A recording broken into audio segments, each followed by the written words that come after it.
Well, hello friends out there in YouTube land. Rob here. Today we're going to talk about the Panasonic S5 and a little bit about how it compares to the Sony a7 III. That's our main topic of discussion today.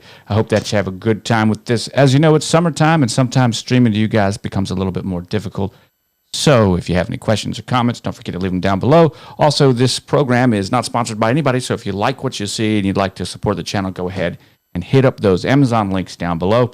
And finally, and most funnily, this is a live stream, so it makes it a little easier for me to bring you guys some content during the weeks, especially it's been busy. So that's what we're going to talk about here today.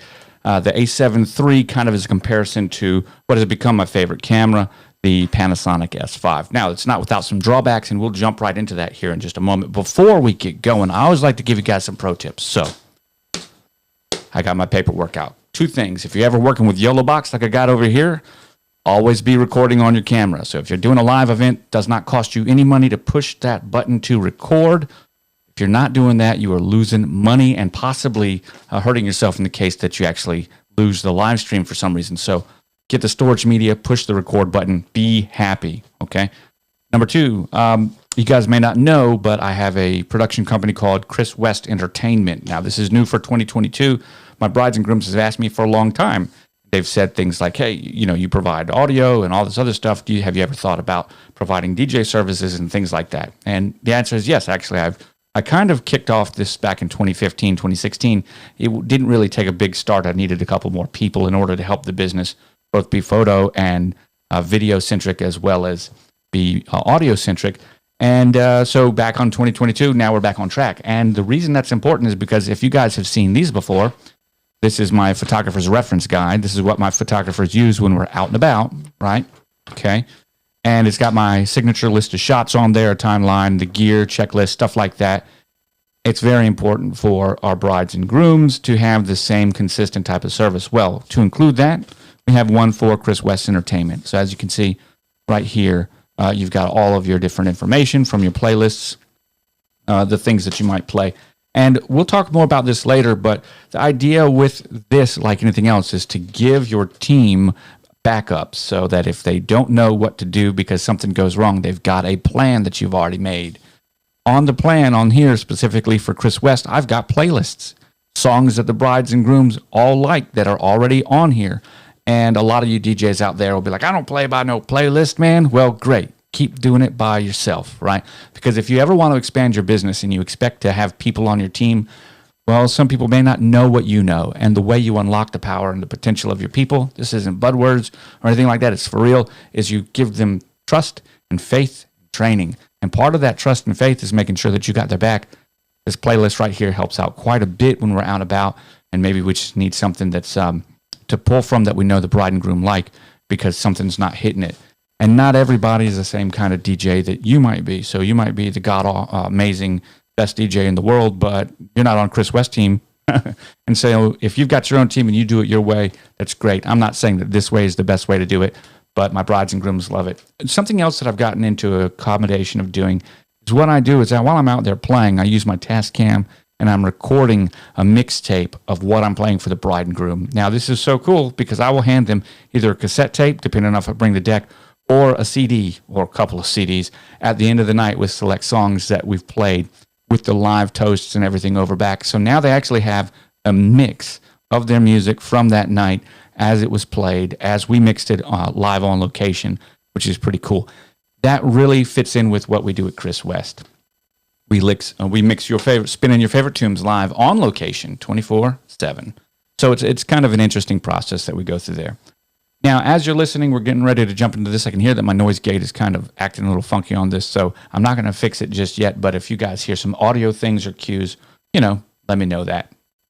Okay, so looks like we're good to go here. The conversation today, we're 5 minutes into it. We're finally getting to the conversation. Hope you've enjoyed those pro tips. The conversation today is really about the Panasonic S5. Okay, now the reason that this comes up is because right now, Panasonic S5, body only, and all the different kits, it's 25% off. So you can get the body-only kit with no lens for $14.97. You can get that kit for $14.97, which is absolutely amazing. You can get the Sony a7 III body only for $17.99. That's a $200 discount, which is pretty standard for Sony. You can usually find the S3, excuse me, the A7 III at $200 off. No real problem there.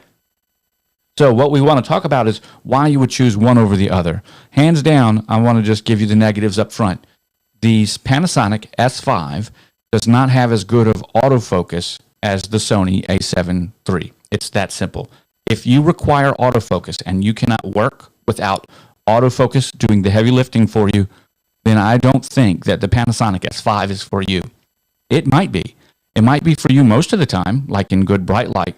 But the minute that you get into darker light, like a reception, the Panasonic S5 is going to begin struggling. It's just the way that it is. Now, that doesn't mean that the camera is bad. Many people think that there's only one metric that you judge a camera on. Well, I judge cameras on many metrics, and I have several different brands, and I've had the luxury from hard work to be able to shoot with many different types of cameras. I really like Panasonics and Sony, as you can see. So why then, if the autofocus isn't any good, why then would I even still use it? Well, it's because I don't rely on autofocus for everything. And with this camera, especially in lower light, when I switch to my prime lenses, I usually move off of the continuous autofocus automatic subject tracking. And when I do that, the autofocus does quite a bit better because I'll put it in a specific area, like an oval or square or some of Panasonic's other modes. I will put the autofocus in those modes, but I will take it off of the continuous autofocus, specifically the subject tracking. It is the subject tracking that is the worst autofocus mode in low light for the Panasonic. Now, for the Sony, the a7 III, I find that it just works all the time. The phase detect just works. And there are two different competing systems here. One, the Panasonic is contrast-based. The Sony is phase detect and contrast, a hybrid. So the Sony is an advanced system in the first place for autofocus. When we consider all of that together, a consistent autofocus and a phase detect system does one additional thing for you. The Sony outclasses the Panasonic in one more way, and that is in video autofocus, quite possibly where you need autofocus even more. The Panasonic autofocus in video mode is not bad. I have found it to be usable. I've used it for commercials. I've used it for weddings, of course, and I have found it to work. There are times where I would have required additional takes on commercial shoots and things like that, where I'm working one-on-one with a small team or just an individual. That has never been a problem with this camera. On weddings, not getting it on the first take could be a problem, because if you don't get your autofocus just right, well, then it won't work. Which means that on weddings, I'm more critical with this camera when it comes to focus, specifically on manual focus or putting it in an autofocus mode that will give me a little bit more leeway for use, or using it in a different way. Generally manning this particular camera itself when in autofocus, specifically for video. So why would you want to use it? Like, why? The price difference between these two right now is $200. $1,497 is really $1,500. $1,799 is $1,800. So it's really $300. So it's a $300 price difference. So why would you get the Panasonic over the Sony? Well, the next thing moves into the pros. Once you get over the autofocus, and I would suggest that if autofocus is difficult for you, if you cannot focus the camera without the camera doing the focusing, you must practice more. You must figure it out. Autofocus is from a photographer and a cinematographer. If you're out there and you're photographing and you're making some money and you're thinking about your business, or you're thinking about starting a business, relying on the automatic functions of the camera will leave you stuck. It may work 9 out of 10 times, but that one time out of 10, that 10%, you will be left stuck. If you don't understand how to properly expose in manual, if you don't understand how to properly use flash, manual flash, if you don't understand how to properly focus your camera, nothing you do is going to be as good as it could be, because you are holding yourself back. You are the dime holding up the dollar. It's that simple. So if autofocus is the crux and you wouldn't purchase this camera because of autofocus, that says more about what you need to work on as an individual photographer. If you can focus, but you choose to use specific focusing modes and you can do all the things fine, flying colors, then you've made a decision that works for you. But if you can't, and you're using an automatic mode on the camera to fulfill a spot that's a deficiency in your tool set and your ability, then you need to go back and work harder. There's nothing wrong with that, but we can't all win trophies here, and you have to hear that, right? It's not a perfect world of eye detect and go, because when eye detect doesn't work because of something, how do you get the shot? That's why it doesn't matter to me so much that the autofocus on Panasonic doesn't work well in low light, specifically the subject tracking in continuous autofocus. I just switch it to another mode, and at the very last, the worst thing I have to do is put it in manual. Oh my goodness, manual. Heck, the worst thing I have to do for videography is put it in manual. Oh my goodness. It's exactly what I would be expected to do, so it's not a problem. Okay. Mini rant aside, wasn't really trying to rant. Hey, John, I hear that it's clipping. It's actually not clipping. It's the noise gate right here. If it is clipping, I'll pull it down. Let me know. It might be the noise gate. Okay. If you're still on, let me know. I told you this is a live thing, and thanks for that info. Okay, so the next piece I want to talk about is why you would pick this camera up. Okay, the Panasonic S5 itself, and I like the 24-105. We'll talk about that in a second as well. But the Panasonic S5 has some really spot-on features. It's got some pretty focus and recompose. Yes, Rick, that technique is lost from a long time ago. Focus and recompose, no question. I'm teaching one of my photographers focus and recompose right now, and it's kind of difficult sometimes. But back to this, one of the ideas that you get here is you get the pretty awesome heads-up display. When it's working well, it works great. So the number one thing I like about it is when I look through the thanks, Rick. When I look through the viewfinder, it's got some heads-up here. It's got some one-ups on the Sony. Now, there's nothing wrong with the Sony viewfinder. It's a little low res. I believe the Panasonic is a little bit higher at 3.8 million compared to like 2.6 on the viewfinders. But that doesn't bug me so much. You just need to be able to see. But the reality is the Panasonic puts the Terminator inside of your eye. You get to see all that stuff. And I've got a video on that too to show you exactly what you see. When you look through there, it finds all the faces. So when that face tracking mode is working, it works great. It finds 10 faces and 5 animals all at one time, and you can cycle through them just by tapping on the screen or pushing the center button, right? And then it'll scroll straight through them, which is pretty cool. Now, the Sony will do the same thing. It'll find several faces, 8, I believe, and it'll gray out all the boxes that it's not actively on, but then it will turn the one that is active green. I have never been able to find out how to consistently switch it. So if you guys know, put it down in the comments below. I've done everything from pressing the center button and toggling and all that other stuff. I've looked at the manual. I just can't get it to consistently do it for me. But that's not all. The way that it identifies the different targets that are on the screen with the Panasonic is much more advanced because it's newer technology, right? So it's constantly scanning and it's finding things that aren't just faces. It's finding groups and clusters of people, and it can recognize like 3 people standing together, and then it will draw a box on that group rather than just the face. And then as you get closer and the image changes, it will move to face and then to eye as it can detect them, which is really pretty cool. So just from picking it up and looking through the viewfinder, it's a very good experience to your eye. Now, all of that goes away in low light, right? We talked about that. So if you're using that subject tracking in low light, you're going to need wide aperture, higher gain, which isn't too bad because it's dual native ISO. We'll talk about that in a second. But yeah, in low light, I usually switch out of subject tracking. But let's talk about that dual native ISO. We haven't even gotten to the other cool part, which is its video functions, like an Apple ProRes RAW out. Like Apple ProRes RAW out of here to a Ninja 5.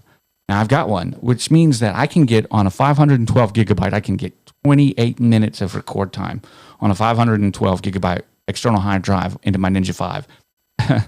Wow. I think it's something like 260 megabytes, not megabits, megabytes. I think it's something like Apple ProRes RAW. Not light, not high quality, RAW is something like 220 to 260 megabytes per second. That's huge. Okay. So I get files that really look like like a camera, like better than the 4K movie option or the 8K movie option. And I get it in 5.9K out. So basically 6K Apple ProRes RAW. Remember, 1497 right now, $1,500 body only. Now, the dual native ISO that's on here, you don't get to do a lot of the specific setting for how that curve happens. It's a baked-in curve for when you're using photo and video. Basically, anything over 4,000 will result to a different ISO circuit, which is cool. And I have found 4,000, 6,000, 6,400, 128. I've found those to be good. I use them. Well, I don't usually use 128. Let's be realistic. I'll go up to 6,400, 8,000 here, comfortably on the Panasonic S5. Comfortably, no problem. So the dual native ISO is working. Over here on the Sony, I push 4,000. I'm pushing it. 3,200 is really my max. Another thing is, if I have to go that high in ISO, I'm doing something wrong usually with my flash, right? Or I'm in an area that's completely dark and I don't have enough flash. The way that I work, we'll kind of look at some images later, but they're not as important to the detail of what we're talking about here. I was just going to show you some images to say, see, it doesn't always catch it in low light, which I think we've already covered. So when we look at it, yeah, not only is it 5.9K, not only is it Apple ProRes RAW out, but internal 200 megabits per second, 10-bit, bingo, with Cinema 4K, so you get the wider, taller screen aspect ratio. There you go, 200 megabits per second. Now, Sony did come out with the A7 Mark IV, great camera, but I bought this because I got tired of waiting for the A7 Mark IV back last September, and I'm not even really considering the A7 Mark IV. I like the 700 megabits per second and some of the other things that it does.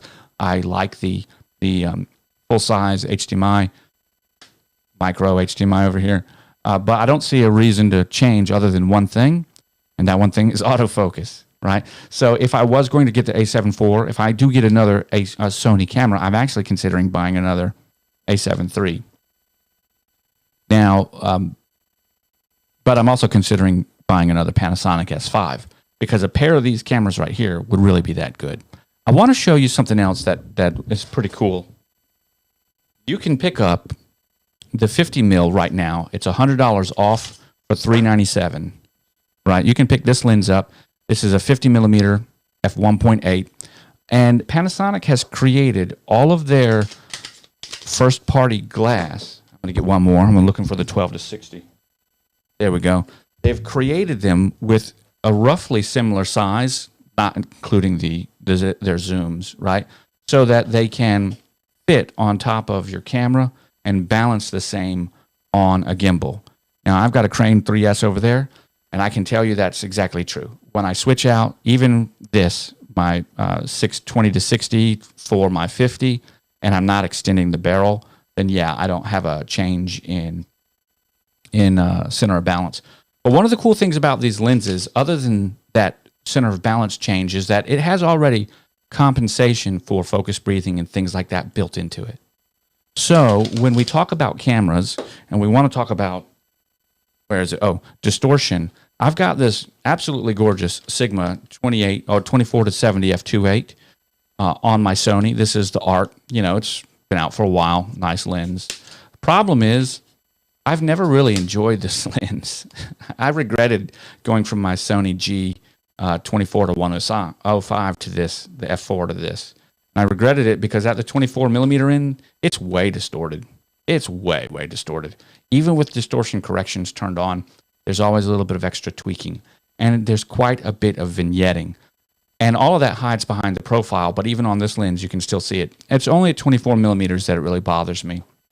Now, here on the Panasonic, the 24 to 105, I'm getting a 1 to 2 macro reproduction compared to a 1 to 3, so I'm getting much closer here.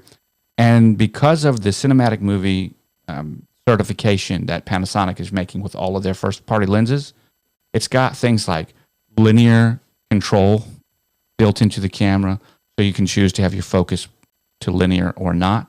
It's got the focus breathing correction built into it.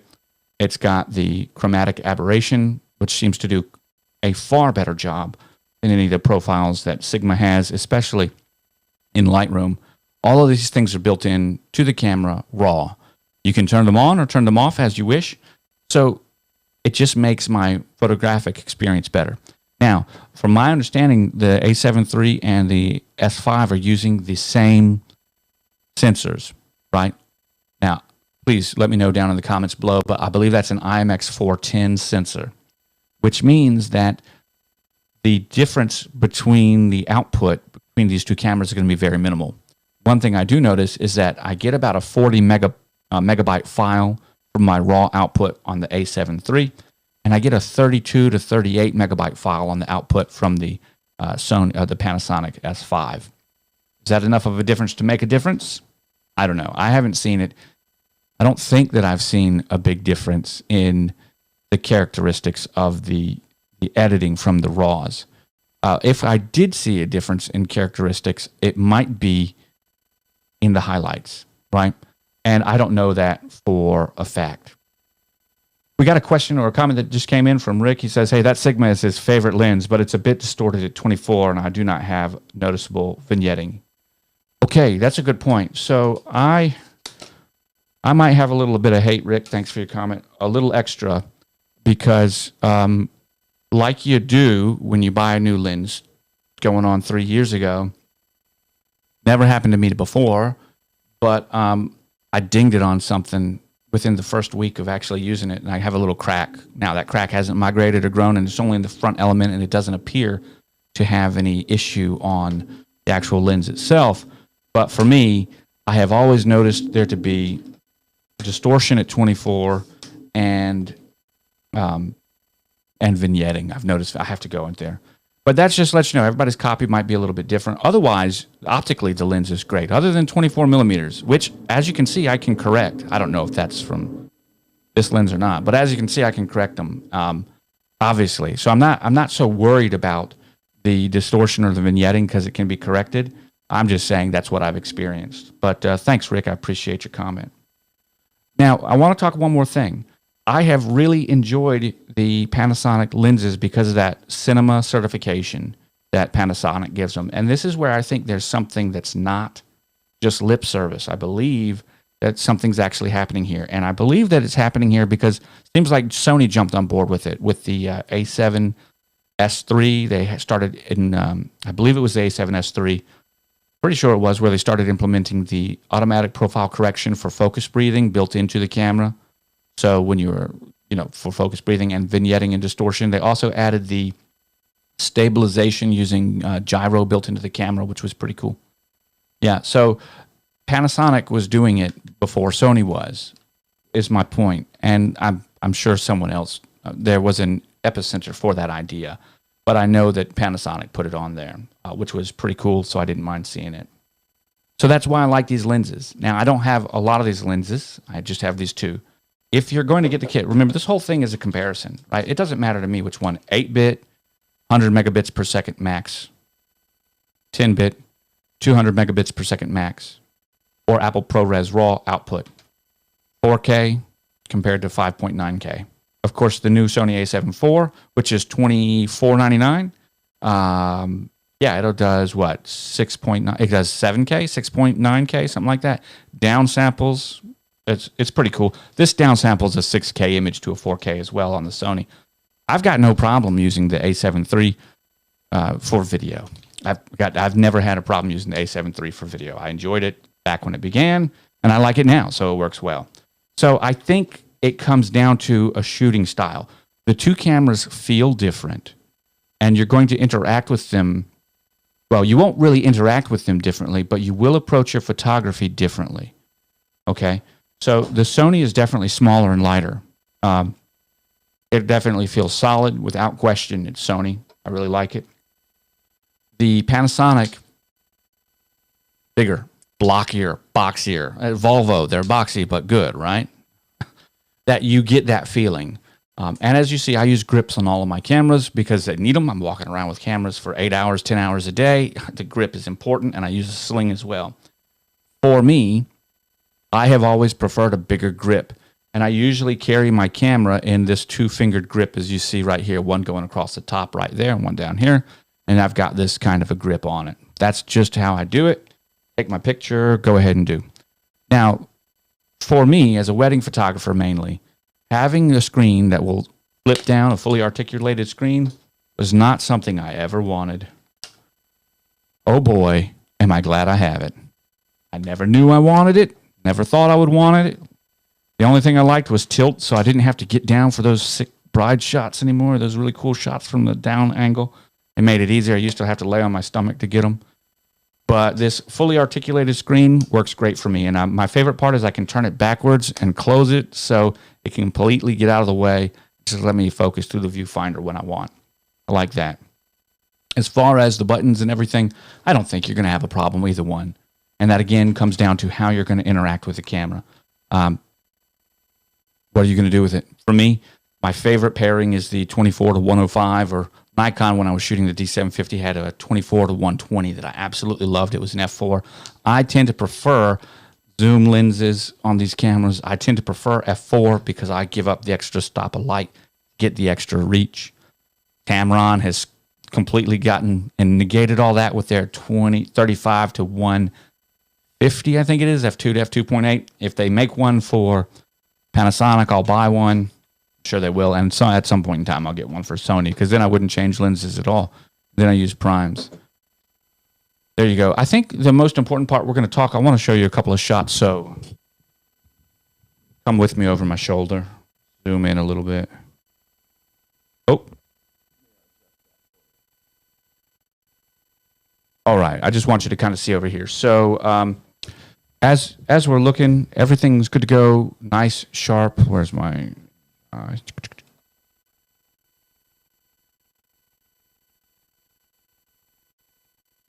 Okay, so this is how I always classify everything. Yeah, this is 24 to 105 f4. Takes great. I know you're looking over the shoulder. The point is just to show you beautiful images on a beach, 24 to 105. All of these 24 to 105. And what you would expect, right? We're out on the beach. Great. Great. Thanks, Rob. Yeah, you're welcome. The next thing to do is actually take you over to my 4. Where's my 4? Oh, Control Z. Set rating to 4. Okay, so here we go. And I wanted to give you a real comparison. So this is everything in green, you know, is the Panasonic. And I wanted to bring us here because this is when I think you will mostly find an issue with sharpness. Now, for me, this image is not sharp enough. I know you can't see it, and it's also we're updating between everything, right? You know, it's coming through YouTube, it's streaming live.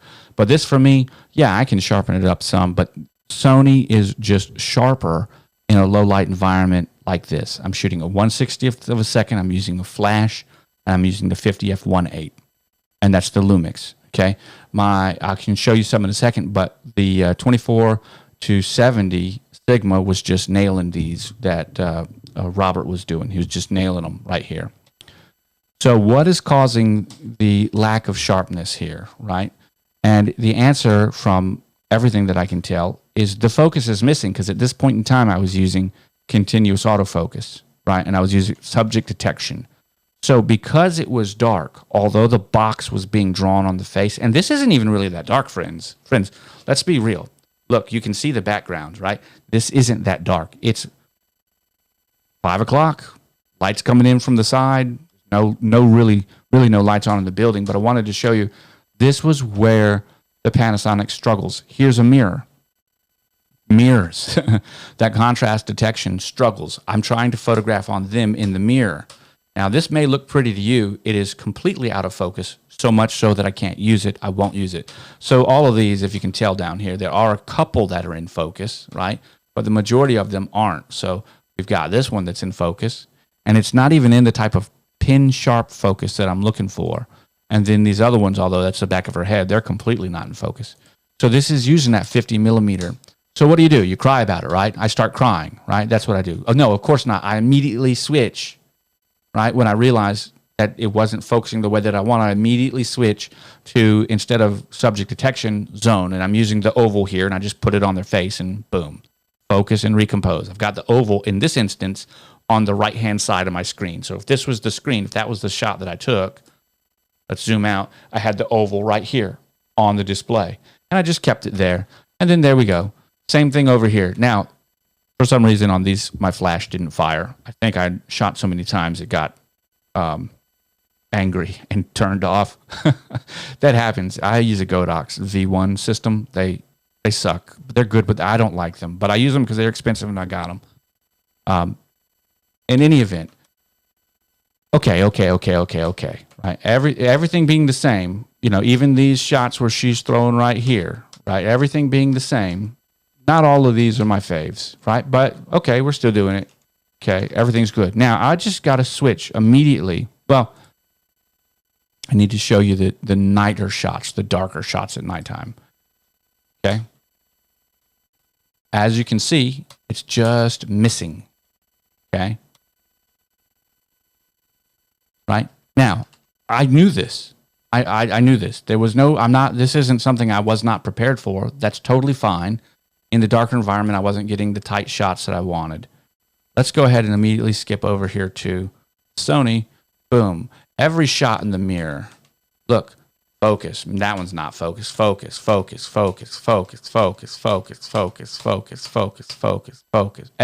Okay, the point is everyone. And then I got to get that, right? Actually, my son got that shot. He's photographing right here. Check that out. We got the lights and everything else. And these are all raw images. None of them have been edited. I don't even think they have had auto correction done to them. No, none of them.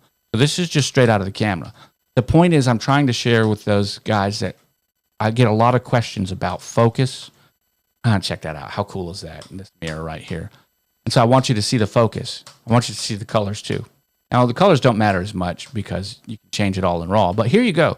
Easy. It's just hits better in low light environments. Look at that. How cool is that? In the mirror right there too. Very cool. He's throwing the bouquet or the garter in the mirror. Very cool. Okay. Where it becomes even more impressive is when we're shooting, photographing our DJ out in the We Are Family circle, right? Everybody's here. A little extra flash there. Look at this shot of our bride. This is the Sony. Perfect. I did not get a perfect shot with the Panasonic while I was out here. Not this time. It just didn't happen.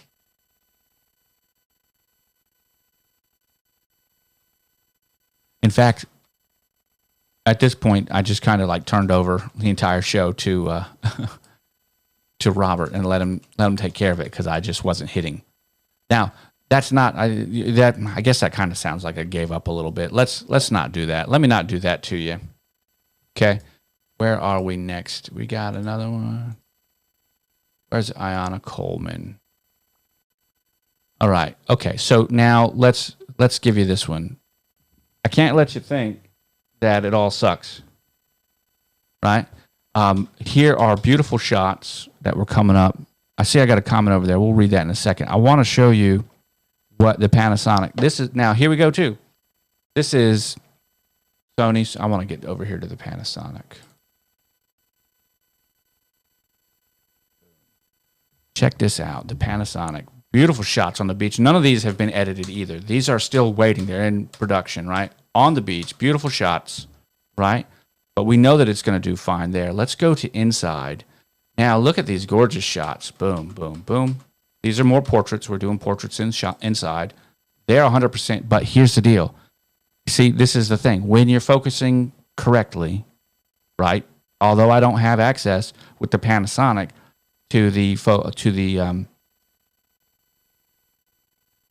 subject detection in the dark. Look at this beautiful shot right here, man. So we had our smoke out. We were taking just all kinds of gorgeous shots of these walking on the clouds, and then look at that. So you can definitely get it. I wanted you to see that it wasn't like I just gave up on the Panasonic with that other wedding. I was showing you a bad wedding in the first place, or for the Panasonic, I was showing you its worst performance that I've ever experienced. So you would be able to say, geez, that's not so bad, or that is terrible. Whatever you believe to be your metric. We got a comment over here from Rick. It says, a bit too hard on yourself with the out of focus and sharpness. Clients look at smiles and not sharpness and noise. No, you're absolutely right. I don't disagree with that. But at the same time, I've got a complete book of work and a consistency that I'm looking for. And so when I don't hit the sharpness like that, I don't like the black and white to make it right. I don't like to fudge. I want the smiles and everything. I don't even like the pictures of backs of heads unless I can see a face or a smile in it for my photographers. They can always experiment with their own shots. They got to get my shot list first. This is for a wedding coming up. So they got to get that first. Got to make sure they're taking the safe shots. And if you ever get a chance to check out Rick, if you're a photographer, I would love to see your work, not as a comparison, just because I like to just to reach out and meet people. You know what I'm saying? But you can check online right here at roberthandphotography.com, and you'll see that just the overall aesthetic. All photographers are different. You know what I mean? But yeah, no, I'm definitely hard on all my images, and I'm hard on my photographers because just because your mama likes your pictures doesn't mean they're any good, right? So the bride and groom are more likely to like work that they've paid a lot of money for because of the sunk cost fallacy. So they're more likely to like work that is just mediocre to good, right? In my opinion, right? So, well, because they've spent a lot of money on it and you've built a rapport with them, and then it sucks to have photography or buy something. You know, that's why people like, there are things that may not work well, whatever that might be. It's that sunk cost fallacy. They spent money on it, they're invested in it, so they're more likely to like it. Since I know that, I try to be the hardest person on all of my stuff so that I'll consistently produce good work, because I figure most people aren't going to tell me the real deal anyways, or at least most of the people who I'm working for, my clients won't, right? And that's just the way that I look at it. But it definitely is a little more out of focus here. But again, too, to be quite honest with you, it really wasn't that bad in the first place. It's not like I couldn't use them if I needed them, and I completely agree with you. But that's the worst that I've experienced with the Panasonic S5, and that's what I wanted to share with everybody. Why I think it's a great camera. It's on sale right now for $14.97 body only. You can get this really cool 20 to 60 f3.5 to 5.6. You might think that kit lens sucks. Nah, man, I use this a lot. Hey, 20 millimeters at 3.5, that's not so bad. A real 24 frame at 3.5, and the sharpness is great across the frame. It's got that cinema certification, which means it has the focus breathing correction and vignette correction built into it. And you can get that for like $17.97. So for the same price as body only Sony, you can get the Panasonic with the 20 to 60. But if you could, I would actually pick up a used 24 to 105 on Adorama for around $850 in E or E minus condition, and pair that with a $1,400 camera, and then you got everything you need to go.